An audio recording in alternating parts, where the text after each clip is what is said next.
मित्रों नमस्कार, मैं आपका विनोद सर आपका आज की क्लास में हार्दिक स्वागत और अभिनंदन करता हूं। दोस्तों, आज हम लोग जिस टॉपिक पे बात कर रहे हैं आर्ट एंड कल्चर का, वो हमारा टॉपिक है कला और संस्कृति का राजस्थानी इतिहास, राजस्थानी साहित्य और रचनाकार। ठीक है, राजस्थानी साहित्य और रचनाकार की हम आज बात करेंगे। बहुत ही इंपॉर्टेंट, बहुत ही महत्वपूर्ण टॉपिक है। अब मैं आपको बताऊं कि अगर आपके ऑप्शन के अंदर 4 ऑप्शन दिए होंगे और आपका साहित्य का नाम दिया होगा और पूछेंगे कि ये कौन से साहित्यकार ने इसकी रचना की है, ठीक है, तो अगर आपको उस रचनाकार का नाम पता है तो आपके पास सीधे सीधे बिल्कुल सीधे 1 नंबर आपका बैठे बिठाए बन जाता है और किसी प्रकार की कोई इसमें बात नहीं पूछते। तो आपको तो केवल साहित्य का नाम याद होना चाहिए और साहित्यकार का, ठीक है, या रचनाकार का। तो सबसे बड़ी दिक्कत ये है बच्चों के साथ कि सर कि नाम हमें याद नहीं होते कि किसने कौन सा साहित्य लिखा।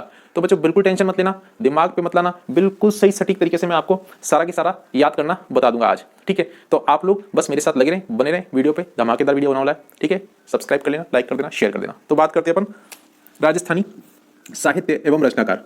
देखिए, राजस्थानी साहित्य एवं रचनाकार के अंदर पहला जो आपको दिख रहा होगा वो होगा मेरे बच्चों कुवलय माल। ठीक है, कुवलय माला। ठीक है, और उसका जो मतलब रचनाकार है वो है अदोतन सूरी। क्या होगा? ये होगा कुवलय माला। और इसका रचनाकार दे रखा है बच्चों, रचनाकार है इसका, अरे ये मैंने क्या लिख दिया, रचनाकार अदोतन सूरी, अदोतन सूरी ये दिया है, दिख रहा है आपको। ठीक है, अब इसको याद करना मेरे बच्चों। क्या याद करना है कि ये तो अपने पास साहित्य हो गया और ये हो गया इसका रचनाकार। तो कैसे याद करें? देखो बच्चों, इधर दिख रही है आपको माला। क्या दिख रही है? माला। ठीक है, और इधर दिख रहा है आपके पास अदोतन। मतलब अदोतन क्या होता है? देखो, अगर इस बच्चे का, इस आदमी का मैं अगर तन बनाऊं तो ये कौन सा होगा? ये तो पूरा तन। और यहां से मैं कर दूं तो ये इसका आधा तन है या नहीं है? और माला कहां पे पहनाएंगे? यहीं तो पहनाएंगे। ठीक है, तो आधे तन पे ही तो माला होगी मेरे बच्चों। आधे तन पे ही तो माला। लंबी माला होती तो कहां तक लटकती आती है? यहां तक लटकती आती नहीं आती। कई लोगों को बड़ी बड़ी माला पहनाती है, तो आधे तन तक ही माला होती है। ठीक है, तो आपको याद हो जाएगा कि कुवलय माला, अदोतन सूरी, किसी प्रकार की कोई दिक्कत नहीं है। अब हम दूसरे की बात करेंगे तो एक है भरतेश्वर बाहुबली घोर। ठीक है, और ब्रजसेन सूरी ने लिखा है। भरतेश्वर बाहुबली घोर क्या है? भरतेश्वर बाहुबली घोर दिख जाएगा आपको, भरतेश्वर बाहुबली घोर, और यह है ब्रजसेन सूरी। ठीक है, देखो बच्चों, इधर आपको दिख रहा है कि बाहुबली, जो बाहुबली मूवी आई थी उसके अंदर जो प्रभास था, बाहुबली वाला हीरो, ठीक है, प्रभास जिसका नाम था ना, वो उसको क्या घोर गुस्सा आया था। घोर गुस्सा मतलब बहुत ज्यादा गुस्सा आया था। कब आया था बहुत ज्यादा गुस्सा? उसको जब आया था जब उसकी बीवी को क्या है, छेड़ा गया था। उसने उंगली से ऐसे लगाने की कोशिश की, तो उसकी बीवी ने क्या करा था, उसकी पत्नी ने उसकी उंगली काट दी थी। तो उसने क्या कहा था कि जब भी कोई किसके स्पर्श करे तो उसकी उंगली नहीं बल्कि काटते हैं उसका सिर। क्या काटते हैं? काटते हैं उसका सिर। ठीक है, तो आपको दिख रहा है इधर कि बाहुबली को क्या घोर गुस्सा आया तो उसने क्या काट दिया? सिर काट दिया। ठीक है, तो आपको दिख जाएगा ब्रजसेन सूरी। बात बिल्कुल डन है, तो आप लाइक करते जाना। फिर आता है आपके पास भरतेश्वर बाहुबली रास। एक है साहित्य भरतेश्वर बाहुबली रास और शालीभद्र सूरी है उसके उपन्यासकार या रचनाकार। अरे मैंने पूरे मिटा दिया यार। भरतेश्वर बाहुबली रास। ठीक है, और इसके जो रचनाकार हैं वो मेरे बच्चों हैं शालीभद्र सूरी। शालीभद्र सूरी, शालीभद्र सूरी। ठीक है, शालीभद्र सूरी है इसके रचनाकार। अब देखो शालीभद्र, मैं इसको बच्चों नीचे लिख देता हूं, आप लोगों को उधर दिख नहीं रहा होगा ना। भरतेश्वर बाहुबली रास, ये देखो भरतेश्वर बाहुबली रास, और इसके हैं शालीभद्र सूरी।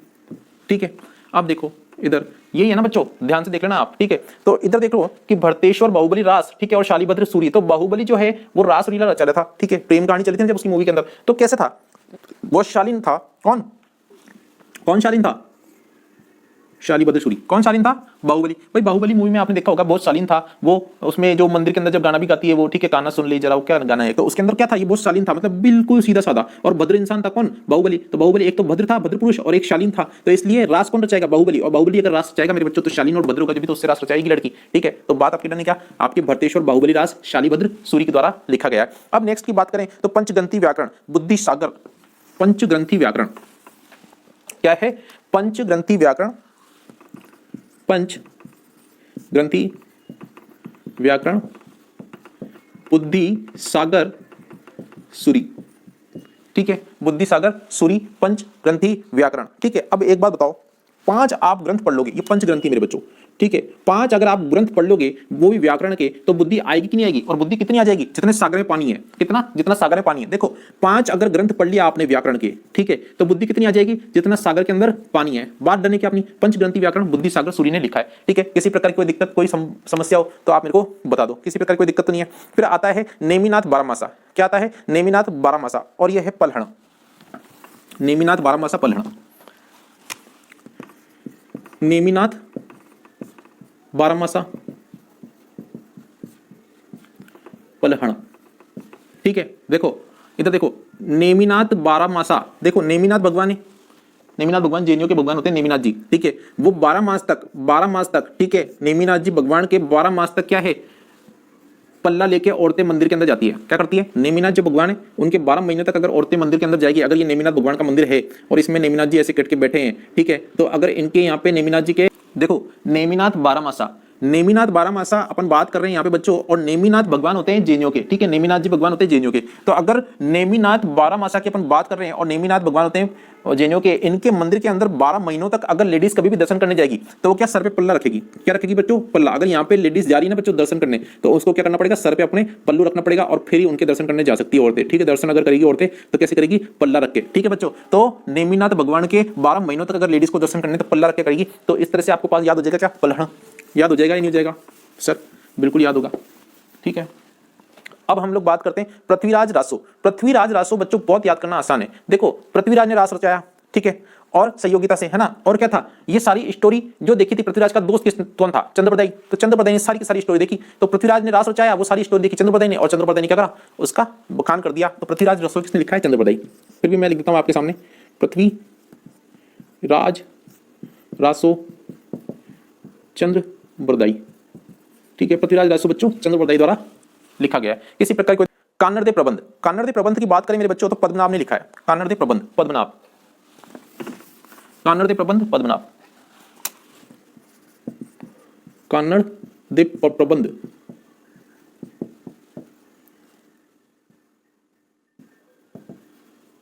पद्मनाभ,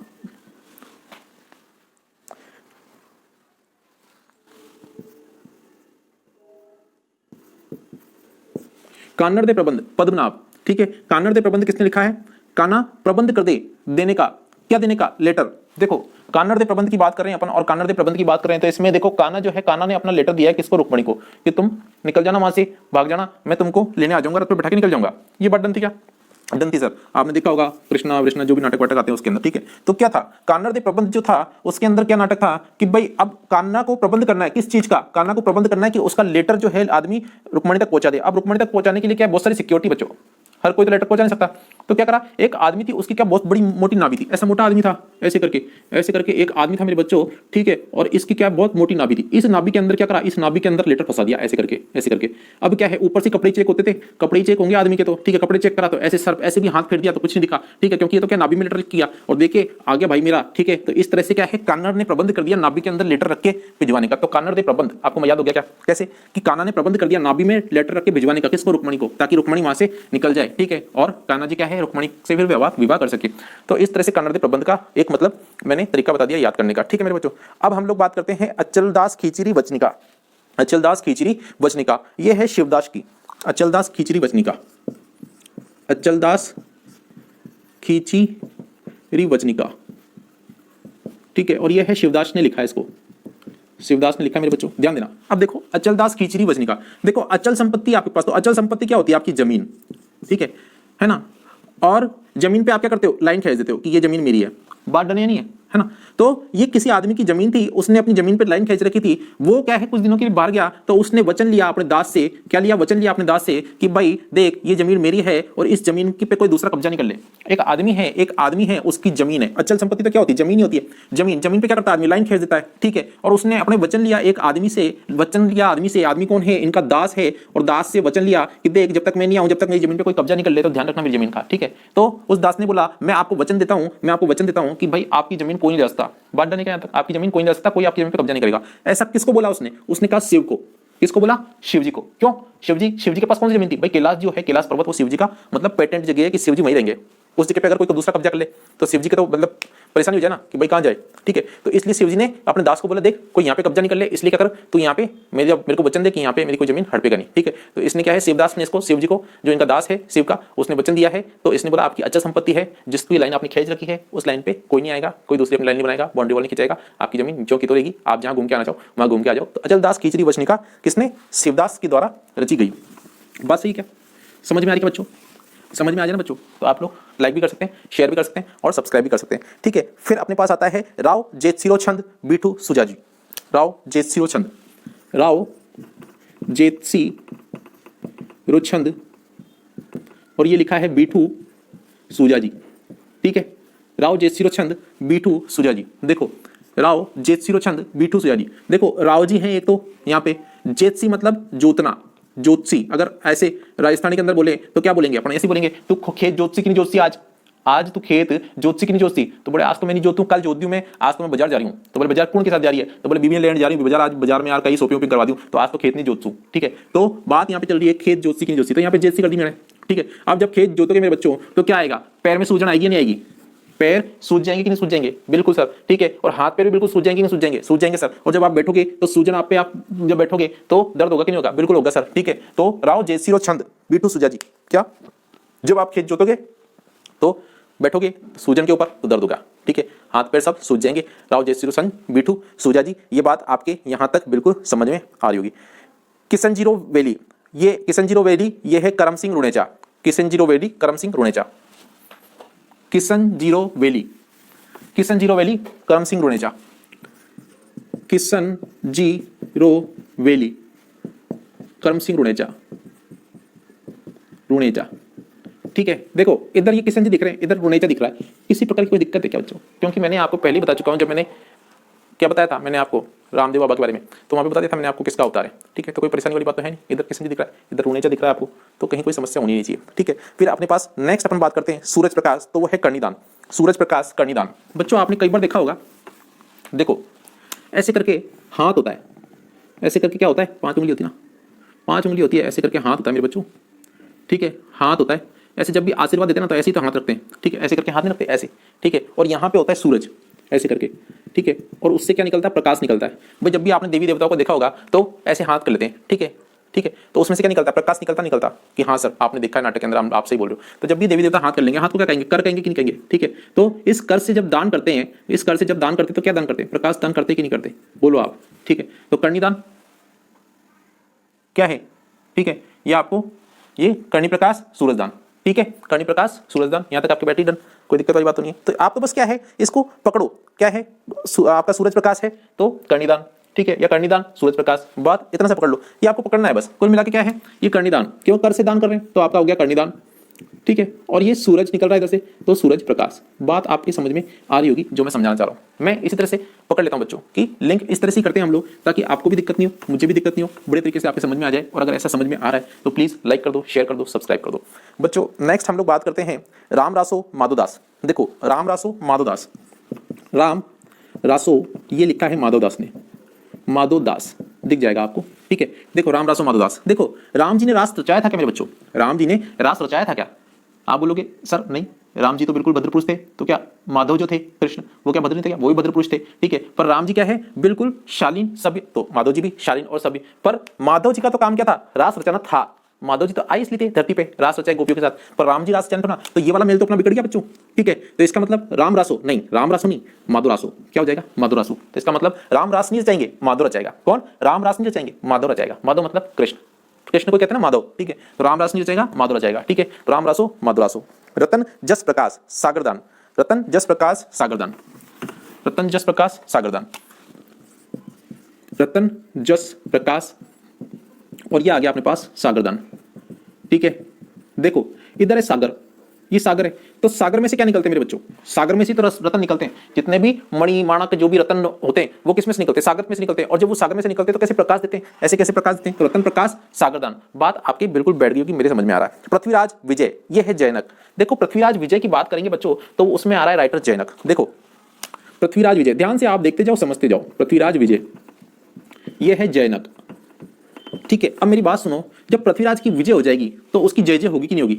ठीक है, होगी। और उसकी नाक ऊंची हो जाएगी कि नहीं हो जाएगी? हाँ सर, जब आदमी जीतता है तो उसकी नाक ऊंची आती है, जब उसका हार के आता है तो उसकी नाक कट जाती है। तो अभी क्या है, नाक नीची नहीं उसकी, जीत क्या है तो नाक कैसी होगी? ऊंची होगी, उसकी जय जय होगी। और पृथ्वीराज विजय, तो पृथ्वीराज विजय जयनक। बात आपकी समझ में आ गई होगी। हमीर काव्य नयनचंद सूरी, हमीर काव्य नयनचंद सूरी, ठीक है, हमीर काव्य यह है नयनचंद सूरी, सूरी, ठीक है। देखो हमीर काव्य नयनचंद सूरी है ना। अब देखो बच्चों क्या चक्कर है इसके अंदर कि इधर देखो आप चिल्लाते रहो कि हम तो अमीर हैं, हम अमीर हैं, हम तो खूब पैसा हमारे पास, हम तो अमीर हैं, हम तो अमीर हैं, ठीक है। और आप गाते रहो ना, काव्य मतलब गाना, आप हम अमीर हैं, हम अमीर हैं, हम तो खूब पैसा हमारे पास, आप गाते रहो, कोई मतलब नहीं है गाने का। क्योंकि जो अमीर होता है ना, उनकी आंखों में दिख जाता है कि यार ये अमीर है। क्या है, नयन में दिख जाता है। क्यों? क्योंकि उसके नयन के अंदर क्या चमक होती है एकदम से। क्योंकि पास जिसके पास पैसा है ना, उसको बताने की जरूरत नहीं, उसको गाने की जरूरत नहीं है, उसकी आंखों से मालूम पड़ जाता है कि नहीं यार ये आदमी अमीर है, ठीक है। अब आप किसी गरीब आदमी को देखोगे ना तो उसकी आंखों के अंदर ही मालूम पड़ जाएगा कि यार, क्योंकि दुखी रहेगा।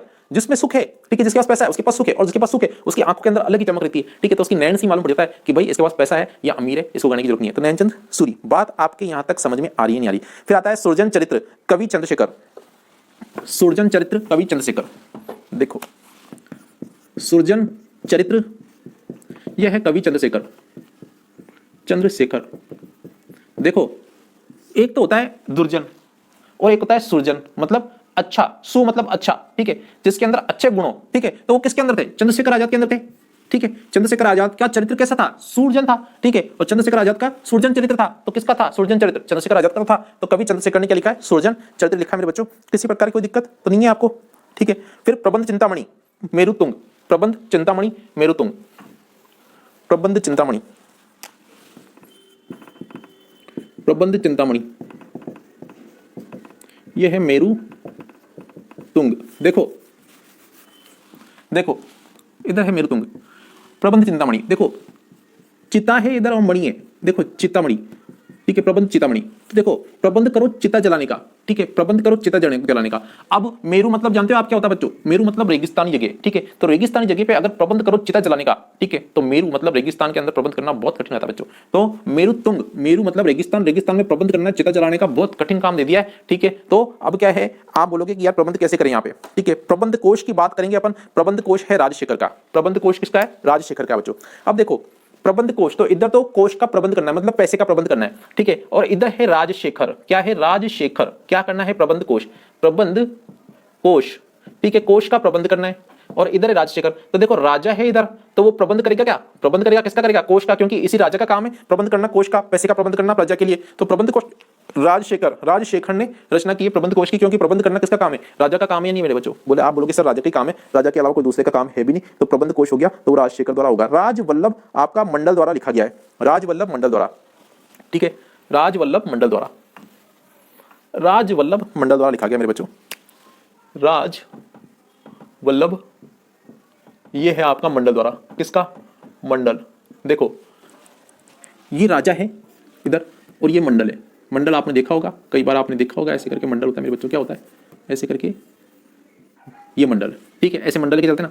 तो राजा फाइनली क्या करता है? राजा जब परेशान हो जाता है बच्चों, राजा क्या होता है, जब अपनी सारी मतलब जो पैसे वैसे सब चीज से, शानो शौकत से जब परेशान होता है, तो वो क्या करता है? हाथ में कमंडल लेता है और कमंडल लेके फिर जंगलों की तरफ रवाना होता है कि आज से मैं तो सन्यासी हो गया, तुम तुम्हारा काम दाम संभालो, मेरा तो कोई काम नहीं है यहाँ पे, ठीक है। तो वो राजमंडल, ठीक है, राजवल्लभ मंडल के द्वारा लिखा गया है। तो राजवल्लभ किसने लिखा है? मंडल के द्वारा। आप तो बस लिंक करते जाओ, लिंकिंग ब्लिंकिंग मेथड कहते हैं इसको। जब आप इसको लिंक करोगे आपके ऑटोमेटिक ब्लिंक होगा कि यार इधर मंडल दे रखा है तो उधर राज तो दिया होगा, आपकी बात वहीं डन हो जाएगी, किसी प्रकार की कोई दिक्कत ही नहीं होगी, ठीक है। ये बात बैठ गई अपनी। फिर अपन बात करते हैं बच्चों एकलिंग महात्म्य, ये है राणा कुंभा द्वारा। अरे एकलिंग महात्म्य राणा कुंभा द्वारा, देखो ये मेरे को बताने की जरूरत नहीं होनी चाहिए, क्योंकि राणा कुंभा क्या थे? एकलिंग जी के बहुत बड़े पुजारी थे, ठीक है। और वो राणा कुंभा जो थे एकलिंग जी को बहुत मानते थे, तो इसलिए एकलिंग महात्म्य तो क्या होगा? राणा कुंभा ही होगा, कोई दिक्कत वाली बात ही नहीं है इसके अंदर। फिर आता है राज विनोद भट्ट सदाशिव, ठीक है, राज विनोद भट्ट सदाशिव। देखो राज विनोद ये आएगा आपका भट्ट सदाशिव, ठीक है। देखो ये, देखो ये आपका भट्ट दिख रहा है, ये आलिया भट्ट के पिताजी हैं, ऐसे करके टकले से देखे होंगे आपने, ठीक है। और ये क्या है? ये शिव जी भगवान है, ये देखो ऐसे ऐसे करके,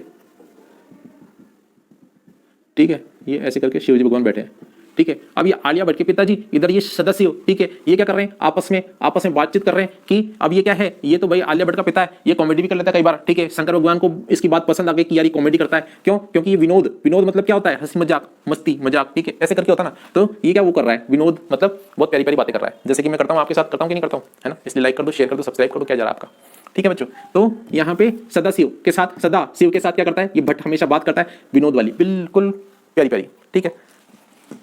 अब बात करते हैं नेक्स्ट, कर लूं क्या नेक्स्ट बात, आप बोलो तो, है, ठीक है। फिर अपने पास आएगा बच्चों, नेक्स्ट अपने पास आ जाएगा, कहाँ तक पहुंच गए अपन, हाँ, अमरसार है आपका पंडित जीवाधार, अमरसार पंडित जीवाधार। आप देख लो अमर पंडित, इधर दिख रहा है क्या आपको, अमरसार पंडित जीवाधार। देखो पंडित है तो पंडित क्या करेगा, पंडित तो मेरे बच्चों पूजा पाठ करेगा, और जो पूजा पाठ सबसे ज्यादा करेगा वही अमर होगा कि नहीं होगा, भाई जो पूजा पाठ नहीं करेगा वो अमर कैसे होगा, ठीक है। तो अमर तो वही होगा जो पूजा पाठ करेगा, और पूजा पाठ कौन करेगा, पंडित, तो पंडित, ठीक है, अमर हो रहा है, आपको दिख रहा है, तो आपको यहाँ पे दिख जाएगा मेरे बच्चों अमरसार पंडित जीवाधार, ठीक है।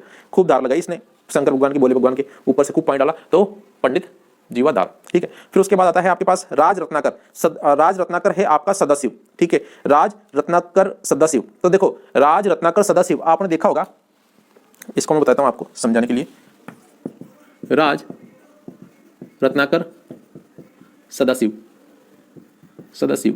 देखो यहां पे शंकर भगवान सदा रत्न पहनते थे कि नहीं पहनते थे, आप बोलोगे सर हमने तो देखे नहीं, अरे देखना चाहिए था आपको, आपने देखे होंगे। शंकर भगवान हमेशा माला पहनते हैं, तो किसकी माला पहनते हैं, भाई जो कपालों की माला होती है ना, ठीक है, मुंडियों की, इनकी, ठीक है, तो उनके रत्न पहनते हैं। शंकर भगवान सदा शिव भगवान रत्न तो पहनते हैं किसके, कपाल के, मुंडलियों के, ठीक है, कपाल वगैरह के पहनते ना, ऐसे भूत पिशाचों की जो गर्दनें वर्दनें होती है, खोपड़ी ओपड़ी होती है, कंकाल वंकाल होते हैं, तो उनको तो पहनते हैं शंकर भगवान गले के अंदर, ठीक है। तो सदाशिव, इधर आपको रत्नाकर, राजेंद्र, बैठ गई क्या बात यहाँ तक, ठीक है। फिर अपने पास आ जाएगा मेरे बच्चों, क्या आ जाएगा, अपने पास आ जाएगा अमर काव्य वंशावली रणछोड़ भट्ट, अमर काव्य वंशावली रणछोड़ भट्ट,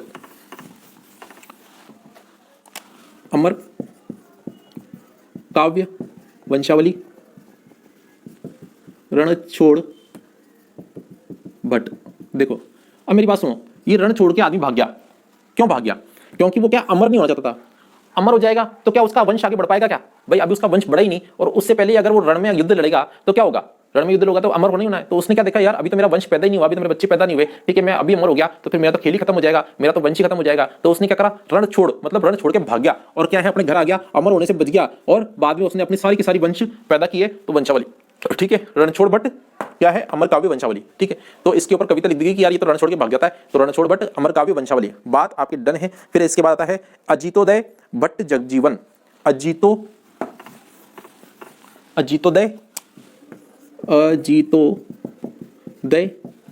भट्ट जगजीवन, ठीक है। देखो इधर जीतना दिख रहा है आपको, ठीक है, इधर दिख रहा है जग, ठीक है, आप जीत गए पूरे जग को, ठीक है। अजीतोदय भट्ट जगजीवन, इधर का आप पकड़ो जग, इधर का पकड़ो आप जीत, तो आप जीत गए पूरे जग को, तो अजीतोदय भट्ट जगजीवन। यहां तक बात आपकी डन है क्या। फिर आ जाएगा बृहत कथा कोश हरिसेन, बृहत कथा कोश हरिसेन, ठीक है। देखो क्या होता है, तो बच्चों बात कर रहे हैं हम लोग बृहत कथा कोश हरिसेन के द्वारा रचना की गई। तो इधर देखो यहाँ पे पूरी बृहत मतलब बहुत बड़ी, कथा मतलब कथा, और उसका कोश है पूरा की पूरा, ठीक है। तो देखो हरि को आप जानते हो, हरि भगवान मतलब नारायण जी भी कह लो इनको, ठीक है, हरि कृष्णा भी कह लो, तो कृष्ण भगवान भी कह लो। तो जब भी नारायण जी या कृष्ण भगवान सेन जाति के बार्बर के पास जाते हैं, ठीक है, दाढ़ी बनवाने, तो वो बार्बर क्या करता है, सारी की सारी बृहत कथा, जो भी शहर से संबंधित जितनी भी कथाएं हैं, वो सारी की सारी कथा मतलब जानकारियां, ठीक है। सैन आदमी क्या करता है, शहर से संबंधित, नाई आदमी क्या करता है, शहर से संबंधित जितनी भी बृहत कथा मतलब जितनी भी उसको जानकारी है, वो सारी जानकारी किसको देता है, इनको देता है, हरि भगवान को, कि देखो आज तो शहर के अंदर वहां पे दाल बहुत महंगी मिल रही है, महंगाई बहुत बढ़ गई, ठीक है। मोदी जी ने ये कर दिया कि मोदी जी ने बोला कि कोरोना की दवाई जल्दी आ जाएगी और कोरोना अपन जल्दी निपटा देंगे। तो ये सारी तरह की बातें जो होती है वो इनको पता होती है, किनको, इनको पता होती है, और वो सारी हरि को बताते हैं। बृहत कथा कोश मतलब जितनी भी कथा उनको पता होती है वो सारी की सारी इनको भगवान को सुनाते हैं। तो आप समझ गए, बृहत कथा कोश हरि सेन के द्वारा। आपके बात डन है क्या, बोलो, ठीक है। फिर